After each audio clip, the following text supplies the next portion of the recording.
You all may visited book. Let us open our songbooks naman po on page 411, page 441.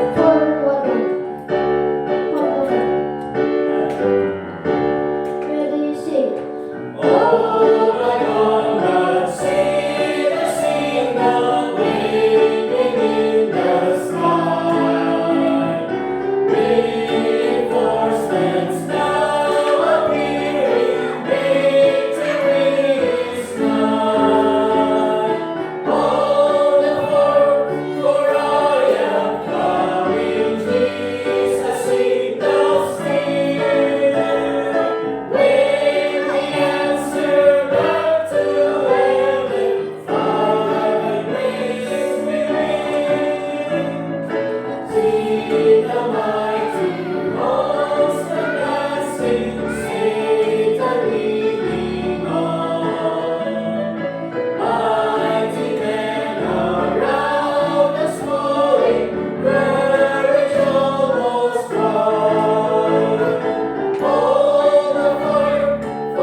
Brother John Mark.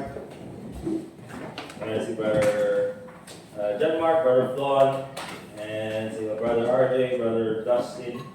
Let's go to 1 Peter chapter 5 as we continue po doon sa lesson natin in the book of 1 Peter. And malapit naman na pong matapos, so we'll continue to 2 Peter, or we'll go to another series of lessons. So this time, 1 Peter chapter 5.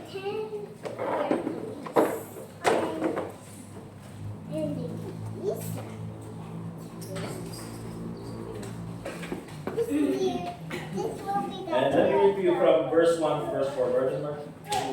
Yes. Okay, the Bible says in 1 Peter chapter 5, verse 1 to 4, the elders which are among you I exhort, who am also an elder and witness of the sufferings of Christ, and also a partaker of the glory that shall be revealed. Feed the flock of God which is among you, taking the oversight thereof, not by constraint but willingly, nor filthy lucre, but of a ready mind. neither as being lords over God's heritage, but being examples to the flock. And when the chief shepherd shall appear, ye shall receive a crown of glory that fadeth not away. So, dito sa 1 Peter chapter 5, verse 1 to 4, ang magiging title po natin is Pastors in a Hostile World, or Under Shepherds, kasi yun nga yung tawag sa mga pastors. Under Shepherds or Pastors in a Hostile World. So again, hostile world, kahit itong letter mga kapatid ay addressed sa mga Kristiyano who are scattered because of persecution. And so, hindi lang tinuro ni Peter how Christians should live in a persecuted world, how Christians should react to persecution, but also he speaks, specifically sa mga preachers, sa mga pastors, of their calling in a hostile world, sa isang mundo na ayaw sa mga Kristiyano. Okay? And una-una, let's take a look at verse 1.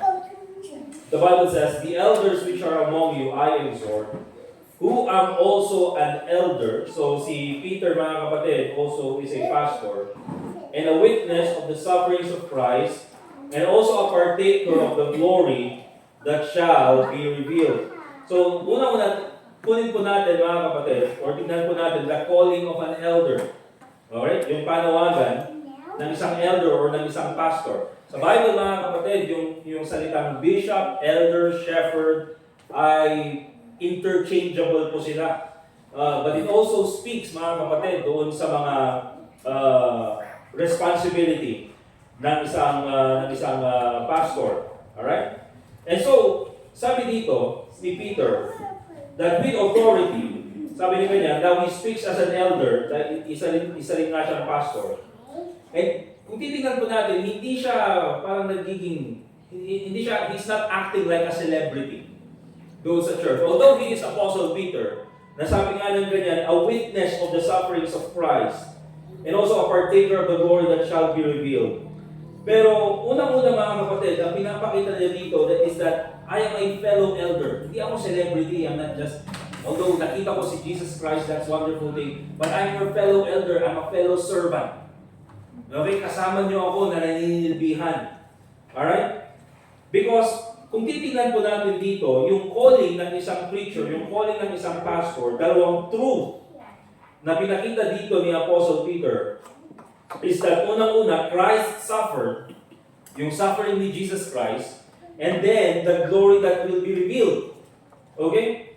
So, ibig sabihin, mga kapatid, yung calling ng isang preacher, yung calling ng isang pastor, is not based on being a celebrity or being famous or being, parang magiging sikat na tao, or even, it's not even about comfort, mga kapatid. When we talk about the calling of a preacher, it speaks more about following the Lord Jesus Christ. It speaks about obedience.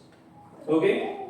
Kasi itong si Peter, mga kapatid, nakita niya yung sufferings ni Jesus Christ, but also, he is a partaker of the sufferings of the Lord Jesus Christ.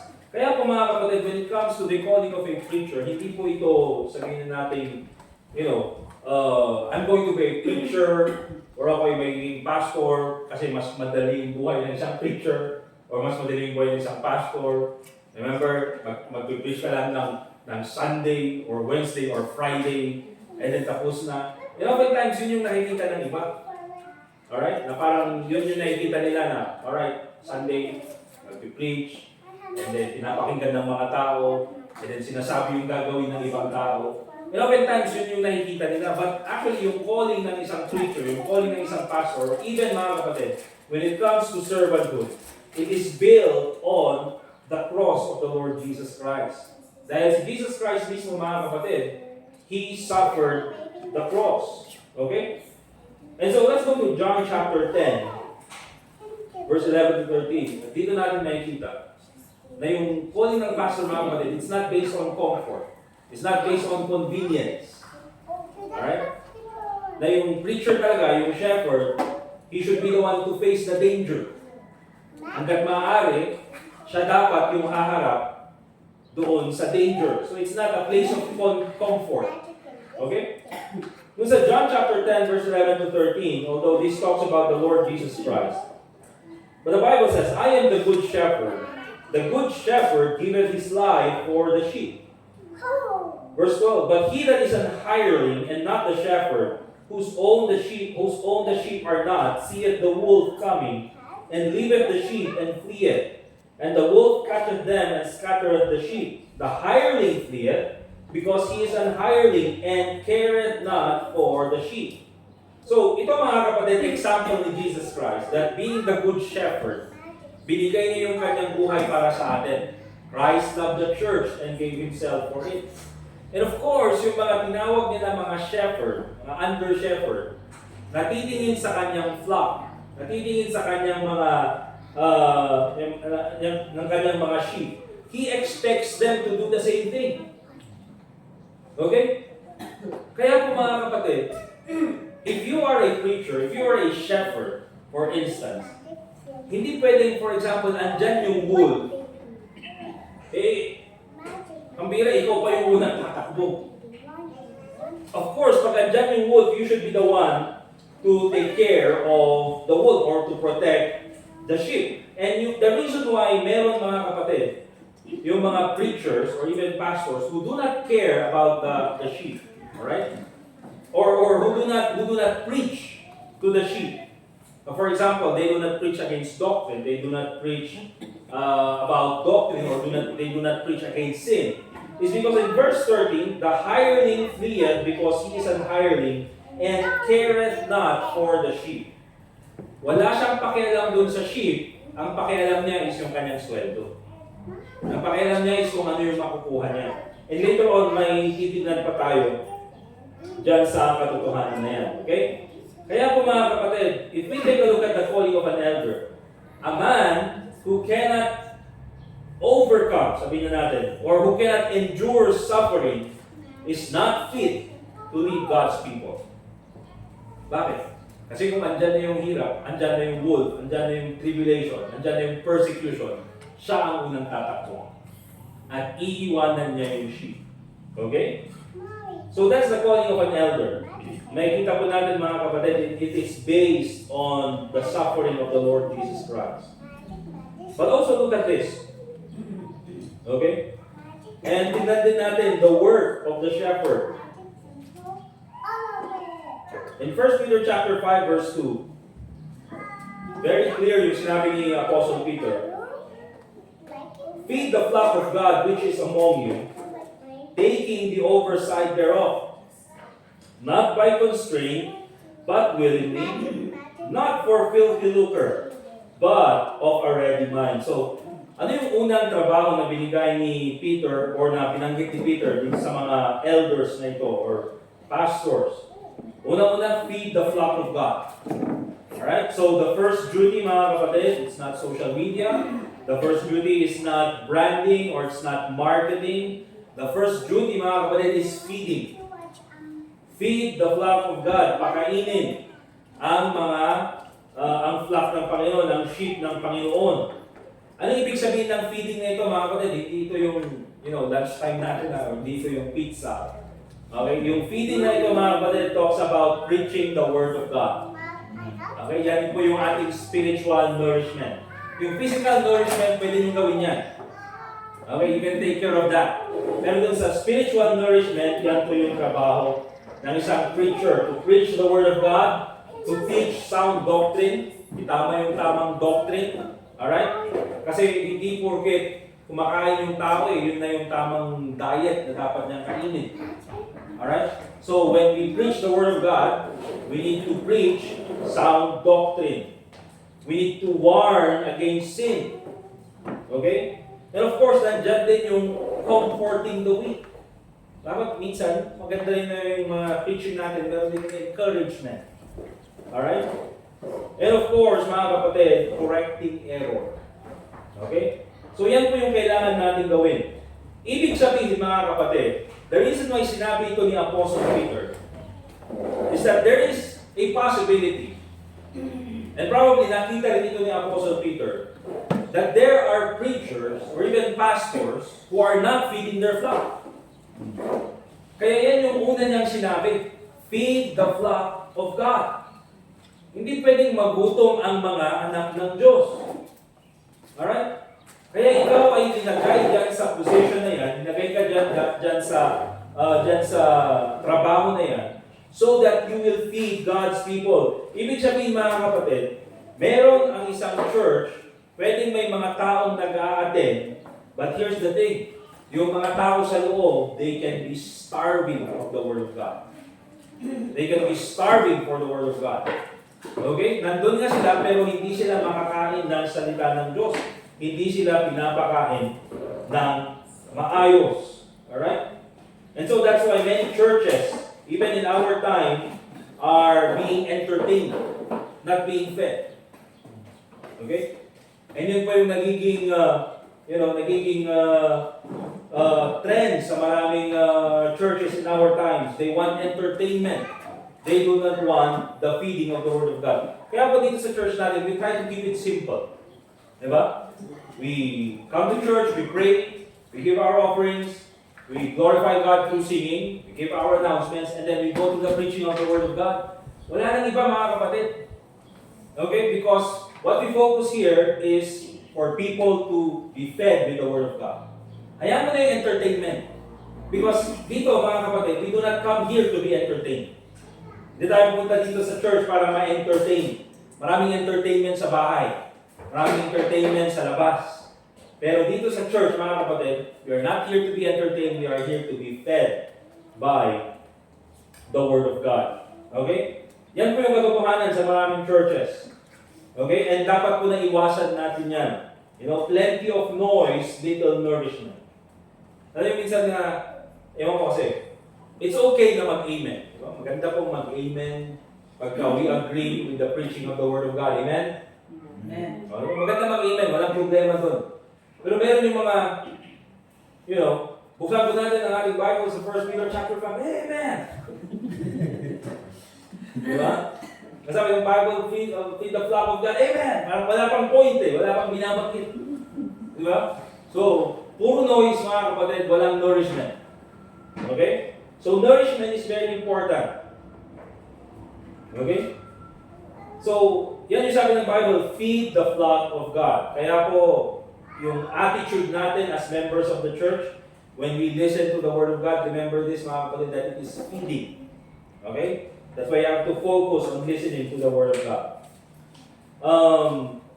Isa pa sa binanggit ni Apostle Peter sa verse 2, is hindi niya sinabi, feed the flock of God, but also, sabi niya ngayon, taking the oversight thereof. Okay? Taking the oversight thereof. Ibig sabihin mga kapatid, you have to lead God's sheep. Alright? And later on, may kita natin kung ano yung ibig sabihin ng leadership na ito. But unang-una, sabi niya ganyan, feed the flock of God which is among you. Okay? Which is among you. So, sinong papakainin mo ng salita ng Diyos? God's people whom God has entrusted to you. And who are you going to lead? God's people whom God has entrusted to you. Kaya po mga kapatid, tayo po, we believe na ang pastor ng church should be present with the church. Alright? Kaya po, feed the flock of God which is among you. Kaya po minsan, sometimes sa akin as a preacher, if I'm invited sa isang church na mag-preach, I make sure na 1 week lang ako doon or 1 Sunday lang. Okay? Ayoko yung mag-preach ako sa isang church, for example, this Sunday, and then next Sunday sa ibang church na naman. So I would rather, mga kapatid, if I would preach to another church, 1 time lang. Okay? Because I need to be with God's people. I need to be with the church na ibinigay nor na God has entrusted to me. Okay? Kaya wala po yung distant CEO pastor. Di ba? Na parang, ako yung pastor, pero andun ako sa ibang bansa. Di ba? And so, hindi ako makakapunta sa inyo. So, magbibigay muna ako ng preacher sa inyo, pero dito muna ako because I'm still your pastor. Di ba? It's not biblical. Because sabi ng Bible, feed the flock of God which is among you. Alright? And so I also would like to say that, of course, it's good to attend conferences. Gandang mag-travel sa ibang lugar para mag-attend ng mga missions conference or soul-winning conference. Pero hindi naman po okay mga kapatid, yung buong buwan nandun ka sa conference tapos naiwan na yung church. Alright? Pero oftentimes ganun yung nagiging ugali ng ibang preacher. Alright? So, ibig sabihin yan mga kapatid, taking the oversight thereof, you need to lead the church that God has entrusted and you should be with your church. Alright? Hindi pwedeng dapat iniiwan na lang. Kaya, isa sa mga illustration talaga ng isang shepherd, mga kapatid, na I think it's very nice na maalala natin or mapakinggan natin, is that when you talk about a shepherd smells like the sheep. A shepherd smells like the sheep. Na yung shepherd dapat, yung amoy niya is katulad din ng sheep. You know why? Kasi kasama niya yung sheep. Kasi ganun po yung ginagawa ng sheep, ng shepherd. Kakargahin niya yung sheep, aalagaan niya yung sheep, kailangan niyang linisan yung sheep, diba? I-lead niya yung sheep. So he needs to smell like the sheep. Alright? So, ang basically ang ibig sabihin niya mga kapatid is that he knows the sheep, he watches over them, he takes care of them. But also, take a look at this, no, sa verse 2. Hindi lang niya sinabing taking the oversight thereof. But also, binanggit din dito ni Peter. Alright? Nagsabi niya ganyan, not by constraint, but willingly. Nor for filthy lucre, but of a ready mind or a willing mind. Okay?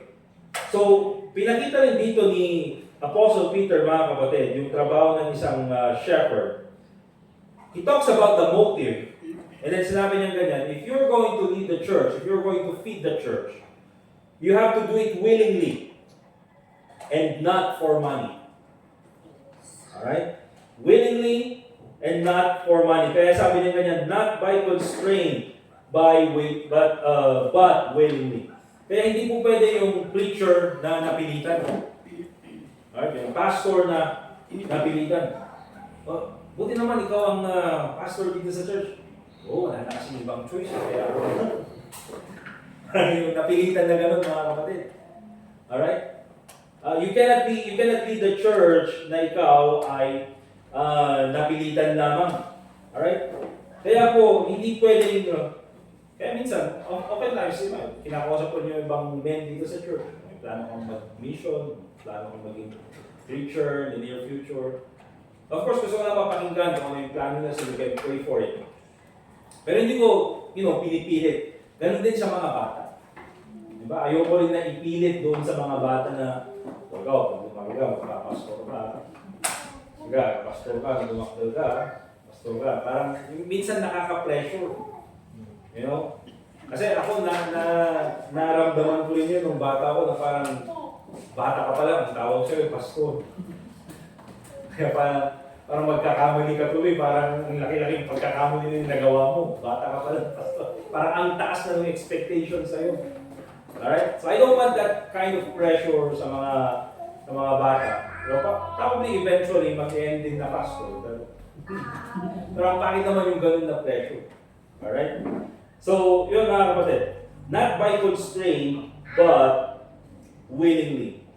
Alright? Kasi minsan pagka, if you're in the ministry, and then yung napilitan ka lang, especially if you're taking care of God's people, later on, ang magiging tingin mo sa mga tao ng Diyos is a burden.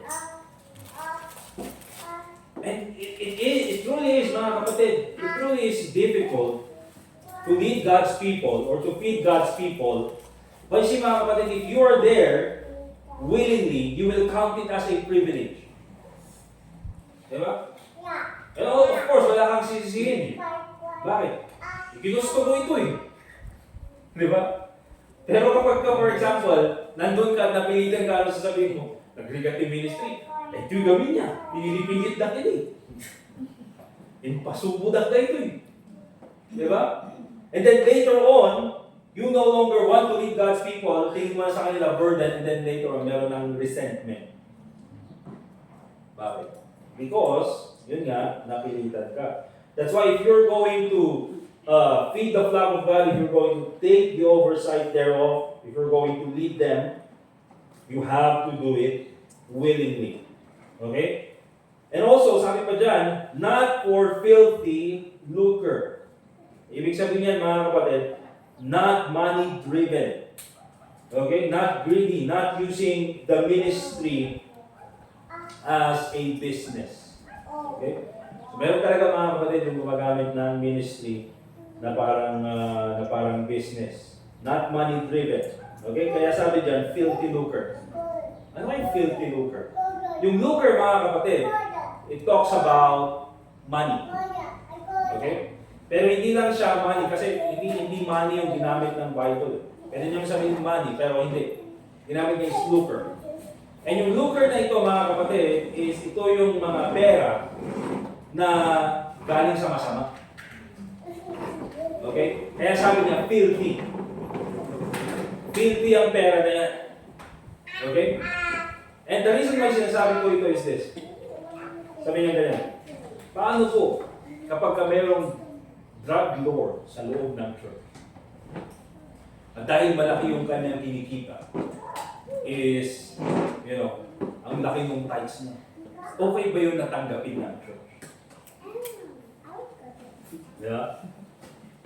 Okay ba yung natanggapin ng church? And of course, yung sabi ng iba, for them, this is their opinion. Okay lang yan kasi pag tinanggap na ng church, pag binigay niya yan sa church, binigay yan sa Panginoon, malinis yan. Diba? But unang-una, ako naman, kung alam mong drug lord, anong ginagawa niya sa loob ng church?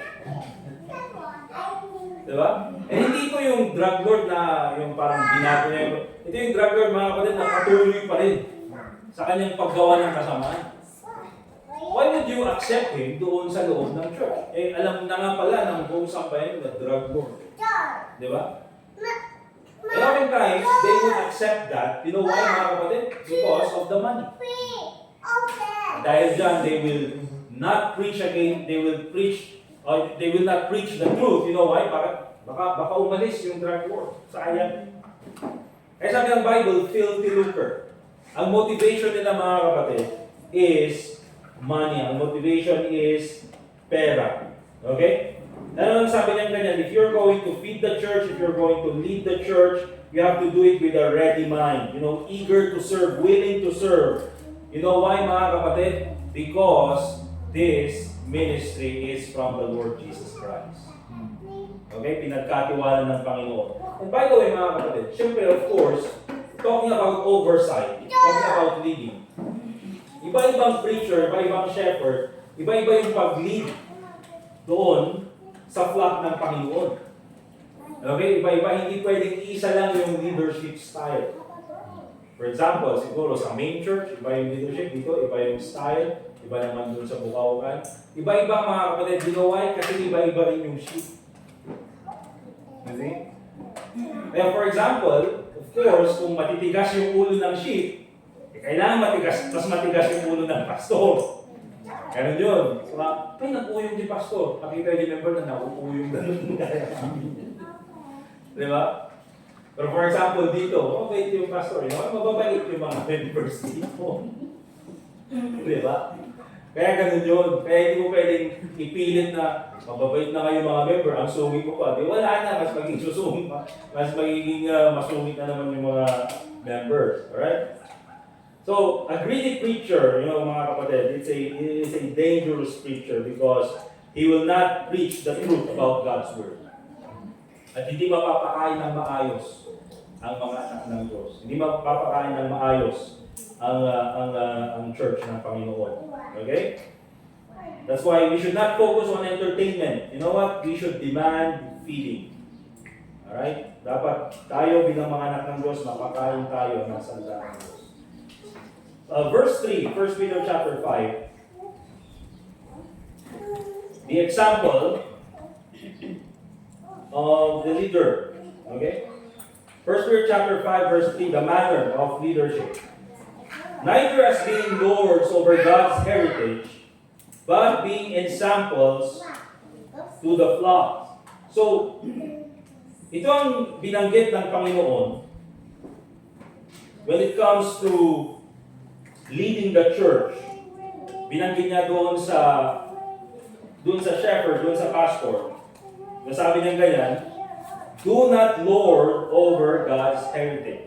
Pag sinabi natin Lord, ano yung boss? Yun yung Lord. Boss. Alright? Yun yung, ano yung pagka, sa Latin? yung salitang dominate. Dominus. Saka yung boss. Alright?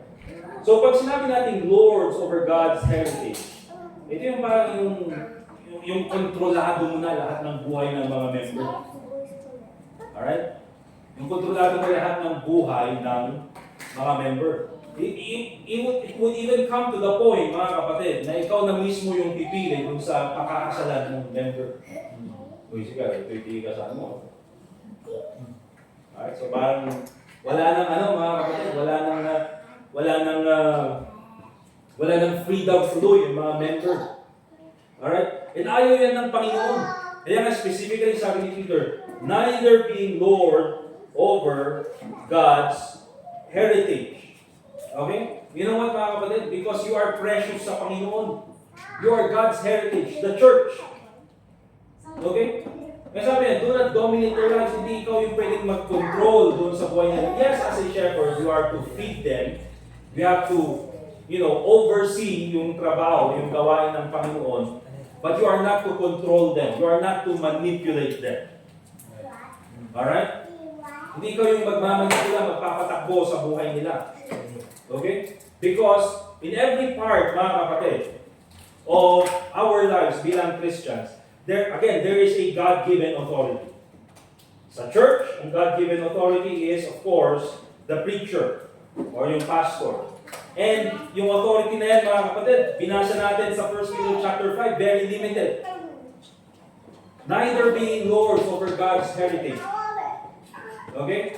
Pero sa bahay, mga kapatid, the God-given authority is the father. Okay? Or the husband. And of course, yung God-given authority sa husband na yan is the Lord Jesus Christ. Okay? So, ganyan po mga kapatid. Kaya sa bahay, for example, ang masusunod talaga dyan, hindi yung pastor. Hindi yung preacher, ang masusunod dyan is yung tatay. Pag binaliktad yan at naging nasusunod na sa church is yung pastor, ay nako, it will create chaos. Kasi yung sabi kasi ni pastor, hindi, kailangan sundin kung ano yung sinabi ng husband. Kailangan sundin kung ano yung sinabi ng father. Okay? Because that is the God-given authority. Alright? Not being lords over God's heritage. Kaya po, again, tulad ng sabi ko, yung authority ng pastor, it is very limited. Hindi siya galing kalawak. He's there to feed the flock of God. He's there to lead doon sa gawain ng Panginoon. Kung willing to gawin natin yung ngayon sa anniversary. Pero pagdating sa sarili niyong buhay, mga kapatid, you have to be the one to decide to that. And I hope, as a preacher, you will decide based on the feeding that I have given you. Kaya dapat pakainin ng maayos yung mga tao ng Diyos so that when they are going to decide, they will decide based on the Word of God. Ang pangit din kasi mga kapatid, kung ikaw ay magdidesisyon para sa buhay ng iba, at nagkagulo yung buhay nila, ikaw yung may kasalanan. Di ba? Kaya that is how we should look at it, mga kapatid. Okay? So it's very important. And sabi niya ganyan, not being Lord over God's heritage, but being examples to the flock. Basically, kung ano yung gusto mong mangyari dun sa church, you have to lead it by example. Alright? So, God's plan, mga kapatid, is leadership through example. Kaya po mga kapatid, it's very important na makita po natin bilang members ng church, we have to respect the leadership, but never worship yung leadership. Okay? And then lastly, titingnan po natin in verse 4. 1 Peter chapter 5. And notice in verse 4, the Bible says, "And when the chief shepherd shall appear, ye shall receive a crown of glory that fadeth not away." Alright? Because lastly, mga kapatid, for a preacher or for a pastor, at sa lahat po sa atin, mga kapatid, that we are serving in this church, the final audience is none other than the Lord Jesus Christ. Okay? In the end, siya yung pinagsisilbihan natin. Lahat ng ginagawa natin sa church, if you're a member of the church, you are attending the church because of the Lord Jesus Christ. You are soul winning because of the Lord Jesus Christ. We are preaching the Word of God because of the Lord Jesus Christ. Alright? Kaya ito yung mga katotohanan na dapat nating makita. Elders or pastors, they are under shepherds. Because above us is the Lord Jesus Christ. Okay? The church is God's flock. Ibig sabihin, pag-aari ng Panginoon. Hindi ko pag-aari, hindi pag-aari ng pastor. And so the head of the church and the shepherd is the Lord Jesus Christ. And anong ibig sabihin niya, mga kapatid? Pagdating ng ating Panginoong Jesucristo, He will come to inspect His servants. Okay? And here's the truth about that. Ibig sabihin niyan, mga kapatid, ang tao, or even as a preacher, kahit sino, he can fool people for a while. Pwede niyang lukuhin ng ibang tao. Pwede siyang magkunwari for a while. Pwede siyang mag-create ng image. Sabihin niya, napakalinis niya. Pwede siyang mag-create ng, sabihin nating, platform wherein he can use, to manipulate others. He can actually even hide behind success. Kasi meron tayong mga preacher na sabihin, hindi kayo naman yan mahuhulog sa kasalanan kasi tignan mo naman yung ministry. Or, hindi yan mahuhulog sa kasalanan kasi tignan mo naman yung image niya. So, people can use that para magtago doon sa mga bagay na yun. But again, the last person who's going to judge us is none other than the Lord Jesus Christ. Kaya sabi niya ganyan, the chief shepherd shall appear. Alright? Nandyan po ang pagdating ng ating Panginoon Jesucristo. Because the Lord Jesus Christ is the chief shepherd. Alright? But also, ang sabi ng Bible, "And when the chief shepherd shall appear, ye shall receive a crown of glory that fadeth not away." Now, hindi po porket pastor, hindi po porket preacher, magkakaroon na ng crown of glory that fadeth not away. Now, mga kapatid, you will have it if you feed the flock of God. You will have it if you take the oversight thereof. You will have it if you are not lording over God's heritage and you are being examples to the flock. Alright? Because hindi ka makakatanggap ng reward based lang sa title. You will be given a reward based on faithfulness. Okay? Kaya, we should not focus, mga kapatid, on the praise of men. Alright? Hindi dapat yun yung tinitignan natin, na tayo ay pinapalakpakan ng tao. Hindi rin dapat tayo nakafocus, mga kapatid, doon sa money or even facilities. Let's go, for example, sa Revelation chapter 3.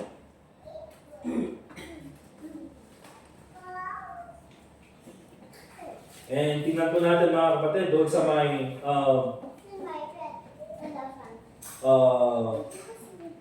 15. Sabi ni Jesus Christ doon sa church ng Laodicea, "I know thy words, that thou art neither cold nor hot. I would thou wert cold or hot. So then, because thou art lukewarm and neither cold nor hot, I will spew thee out of my mouth."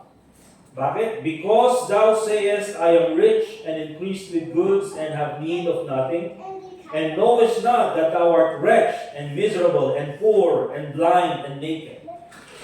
Kasi dito sa church ng Laodicea, mga kapatid, nakikita natin that sabi nila, "I am rich." So may pera sila. "I am increased with goods." Hindi lang money, but meron silang facilities. To the point na sasabihin nila, "We have need of nothing." Wala na kaming ibang kailangan. Hindi na rin namin kailangan si Jesus Christ. Basically. Yun yung sinasabi nila. Pero hindi nila alam, mga kapatid, sabi niya ganyan, knowest not that thou art wretched and miserable and poor and blind and naked. Hindi mo alam ang tunay mong kalagayan. You are wretched, you are miserable. Akala mo may pera ka, akala mo meron facilities mo, but you're a church that is miserable. Okay? Poor, blind, and then sabi niya, naked. Pag sinabi natin naked, kahihiyan. Basically, sabi ni Jesus Christ sa church, mangibabain. Okay? Dahil doon sa attitude nila that they think they do not need the Lord Jesus Christ. Okay? And so we should not focus doon sa mga bagay na yan. Di ba? What we should focus on, mga kapatid, is ginagawa natin yung trabaho ang binigay sa atin ng Panginoon. And that is to love God and to love others. And how do we love others? By going out and sharing the gospel. Okay? And preaching the word of God, teaching the truth, focusing on what is right. Okay? Kaya ang dapat tinitignan po natin, mga kapatid, is kung ano yung sasabihin sa atin ng Panginoon. Well done, thou good and faithful servant. And so, the return of Christ, mga kapatid, hindi po ito detail lang na nababasa natin sa Bible. Actually, dito natin makikita that this should be a fuel para sa atin. This should be a motivation sa atin na gawin kung ano yung tama. Okay? Because later on, Christ will inspect His ministry. Christ will inspect His church. Alright? Basically, the return of Christ is not only fuel, but it also exposes fake ministry. Napakarami pong fake ministry. Alright? And so, yan po yung makikita natin in 1 Peter chapter 5, verse 1 to 4. Kaya po, siguro ang encouragement sa atin bilang members ng church is we should stop craving for, sabihin natin, soft preaching, smooth kind of preaching, yung nakafocus lang doon sa feelings or emotions. You see, we should crave for the truth. Hard preaching, mga kapatid, that changes lives. Okay? And of course, let's make sure that we pray for our preacher. Amen? Pag-pray natin yung preacher natin, we support him, we follow him, and of course, as long as he follows Christ. Okay? And of course, mga kapatid, we do not tolerate wolves. You see, later on, may mga papasok sa loob ng church who will preach a false gospel. Okay? We do not tolerate them because we stand by the truth. Okay? So, 1 Peter chapter 5, that is how we should be a preacher. That is how we should be a pastor in a world that hates the church, that hates Christians. Okay? We should do it as how God sees it fit. Okay? Kung ano yung pinakamagandang lesson natin or book na pwede natin basahin about pastoring, it's none other than the Bible itself. Amen? Alright, let us pray. Dear God, Heavenly Father, once again, we thank you for this time. Lord, thank you for the word that we have heard. We pray, Lord, that you will want to bless each and every one of us as we continue and finish our service. Gawin po sa mga susunod pang activity namin. Lord, keep us safe also as we go out and share your word. And also pray in the name of the Lord Jesus Christ. Amen. Alright, we'll have one last song and then pagkatapos niyan ay dismiss na po tayo. Alright, let's get our songbooks please. Let's sing yung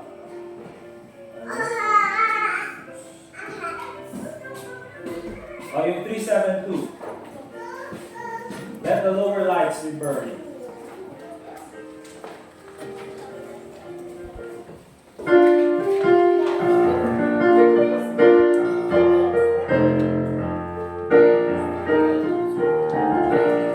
All together the first stanza.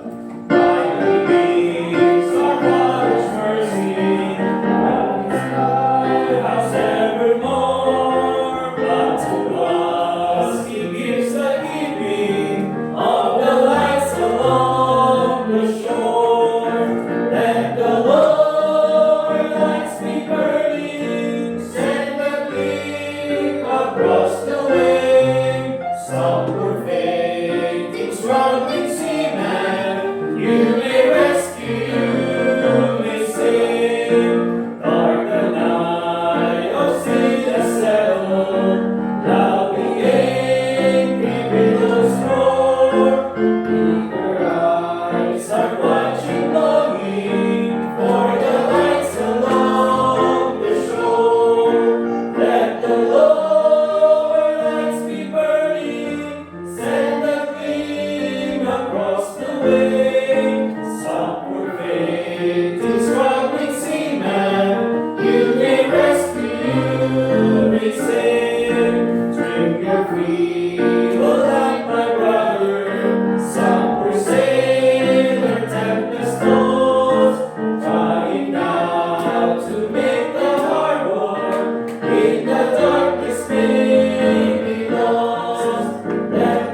dismissed mga kapatid.